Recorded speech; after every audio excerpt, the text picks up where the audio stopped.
You're watching BTWN News. Thanks for clicking and watching.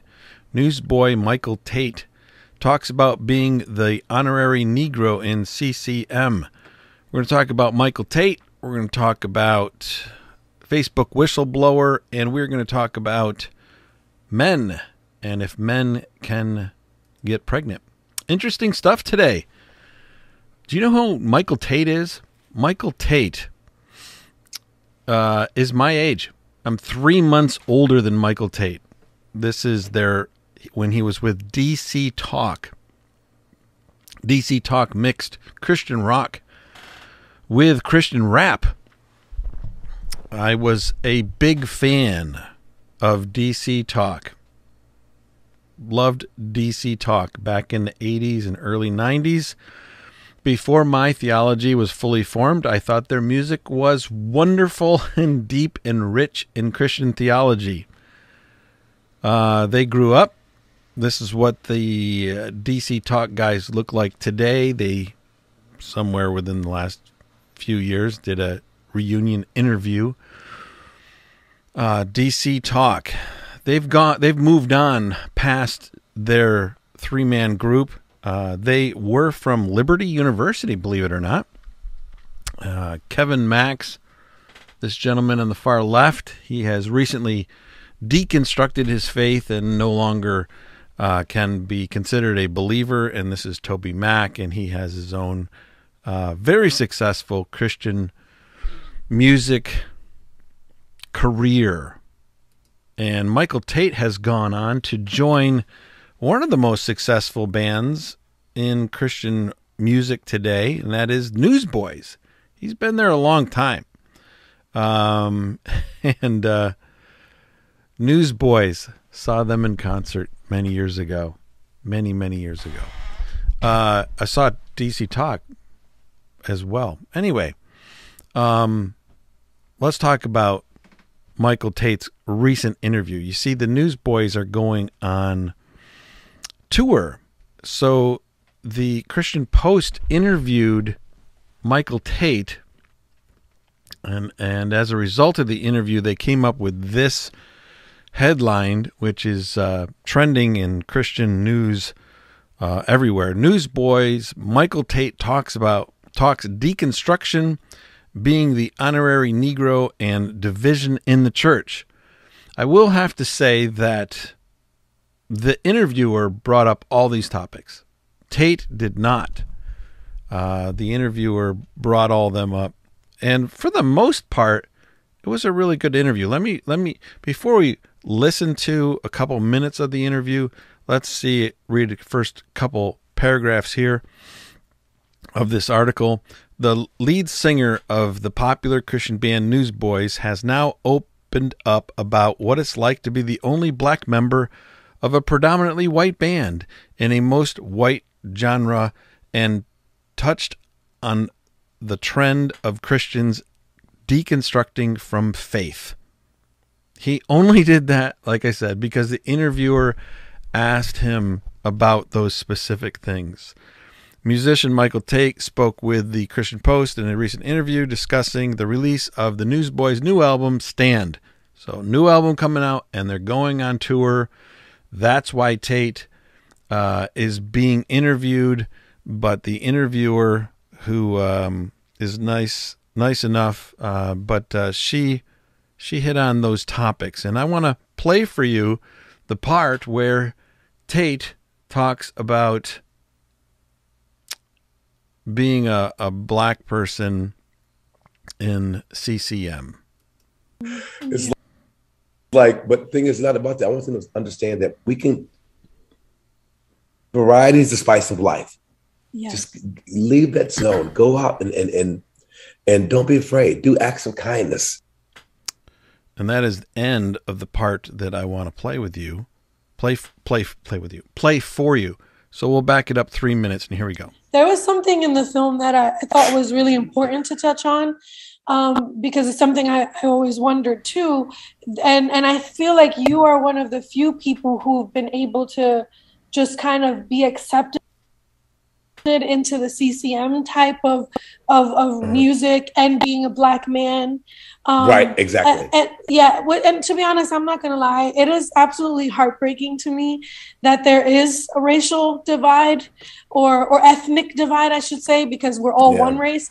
But I do feel like that was very heartbreaking to even see how that is also played out in Jesus music. So what she's referring to is the new film that came out called Jesus Music, which traces Christian contemporary music from Larry Norman to today. And I haven't seen it, but I want to see it because Larry Norman, all those guys that started the CCM music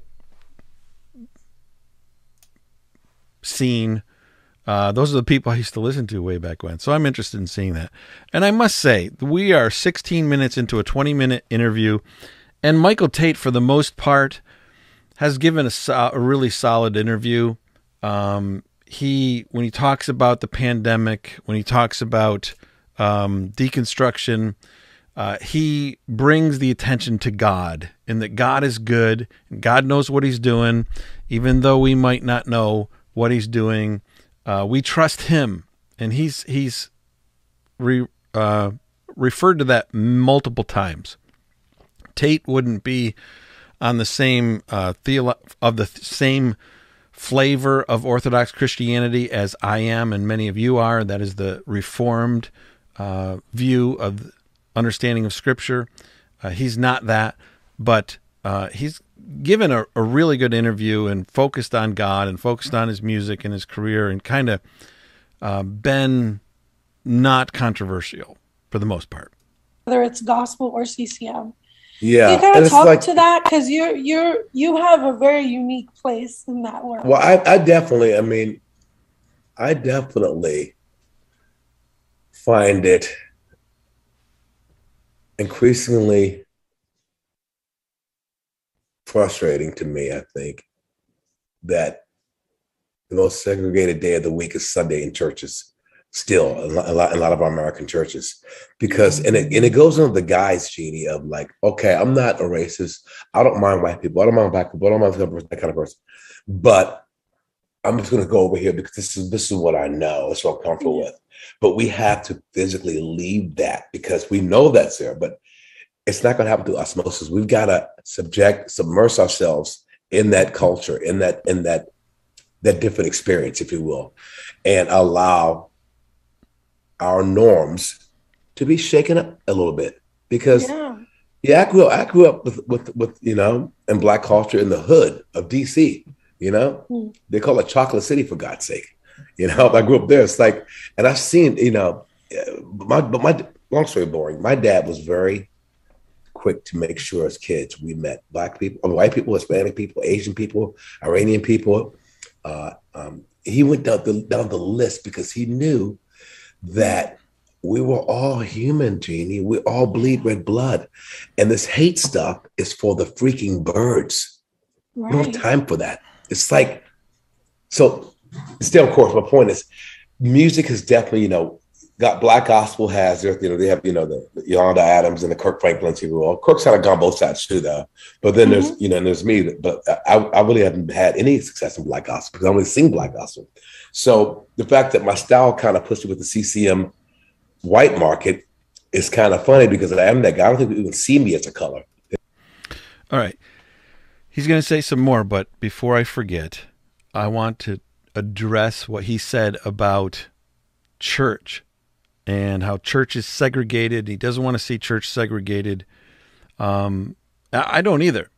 I want churches should reflect the culture of the neighborhoods that they're in. Unfortunately, they don't always do that.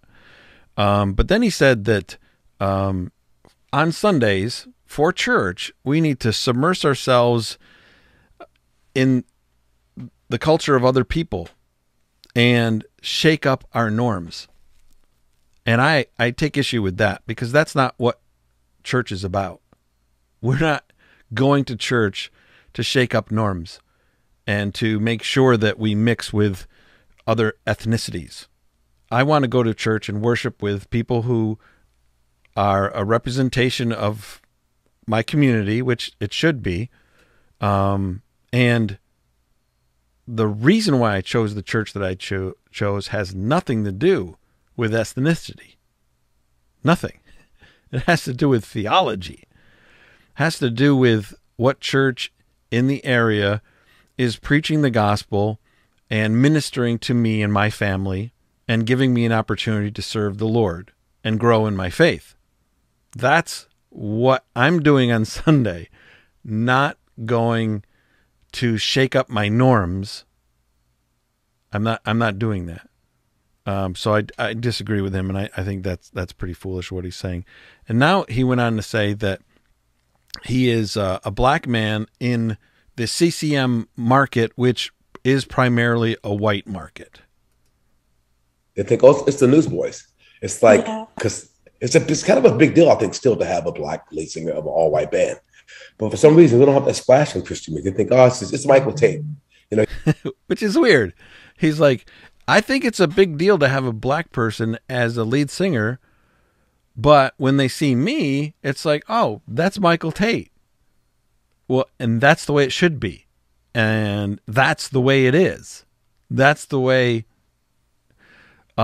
people who aren't racist have always viewed Michael Tait. Oh, that's DC Talk, and that's Michael Tait. Or that's the Newsboys, and Michael Tait is now part of the Newsboys.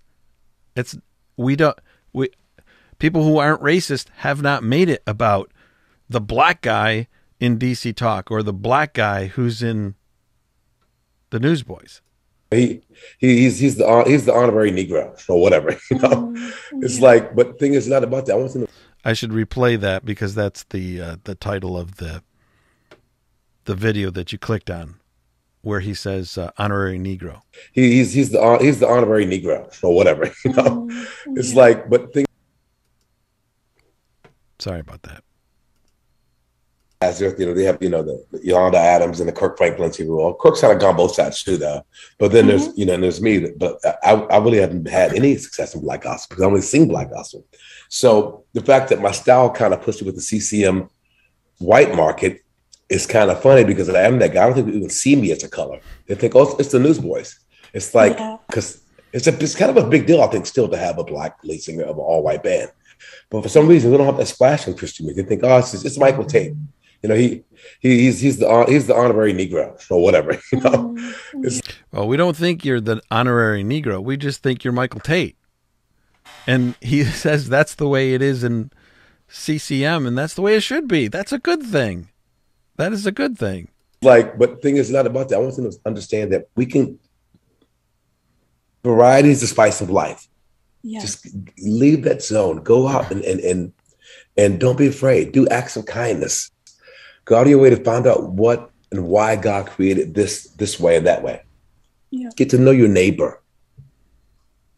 Yeah, I love it. You know, just a bunch of practical things so I can think about it, you know? All right. So a good interview. CCM sensationalizing it quite a bit, I'd say. Michael Tait talks deconstruction, which all he says is about those who claim to be Christians who deconstruct, which means they leave the faith. Fancy way of saying they leave the faith. He said it's sad. It's sad, but God is still faithful. Link in the description of this video if you want to check out that full interview. Let's talk about the Facebook whistleblower.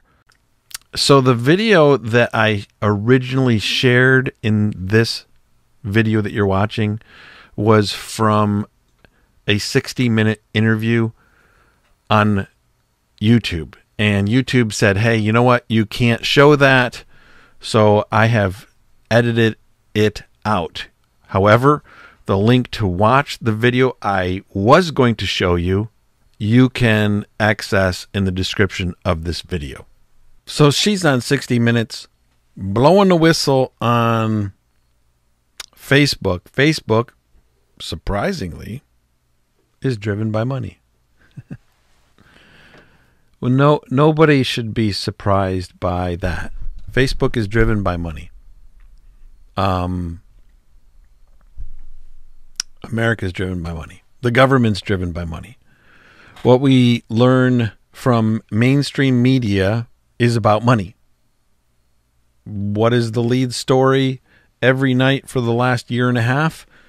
That thing that we really can't talk about here on this YouTube channel, that's about money. The policies on YouTube, they're about money, about making money. And what this lady's pointing out is controversy stirs up an emotion in us, which causes us to stick around and read more and click more on Facebook. So Facebook, although they're saying they're cracking down on hate, they also know that hate is a strong emotion. And when you read something you hate, or you read something that causes you to hate, you stick around longer. And Facebook makes more money. So what she's saying is, Facebook knows it, and they're driving it. And she is not in any way Republican. One of her things that she says Facebook drove was the insurrection. And she says that if Facebook was more careful with what they allowed and did not promote hate, then the insurrection may not have happened. So she attributes Facebook as part of the reason why the insurrection happened. And the way she talks about it makes it very clear she is not a Trump supporter in any way. We're going to talk about Kirk, Charlie Kirk's tweet about the whistleblower. But before I do, go to BTWNnews.com. Lots of good stuff there. Blog articles to read, other podcasts to listen to and watch. Also, you can click on the Builders Summit and learn about the only event that I run each year.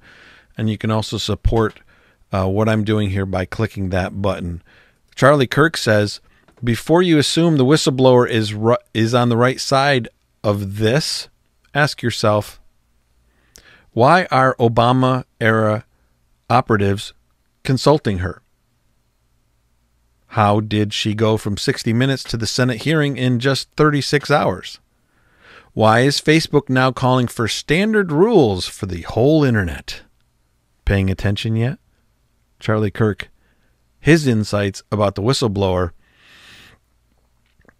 I watched the news this evening, and this story, the whistleblower, was the number one story on ABC, the most watched mainstream media news outlet in America. They led with this story, and in the story, they said, well, we looked to Facebook for a response about this, and they said that they're ready for Congress to act. I thought that's weird. And now with what Charlie Kirk says here, maybe this is all part of a plan. Who knows? Maybe it's all part of Facebook and the government working together to come up with new rules for the internet. New rules for the internet, which will funnel power to certain prominent organizations. And the final news story that will cause you to say, please, Lord, come quickly. If those two news stories didn't, the first news story wasn't all negative at all. Can men get pregnant? Can a man get pregnant?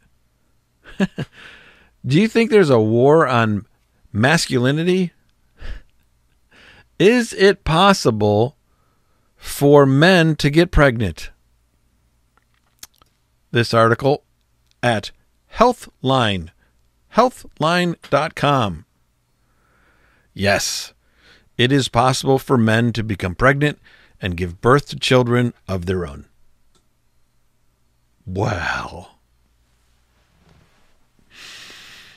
I went to a really bad school because they didn't teach me this when I was growing up.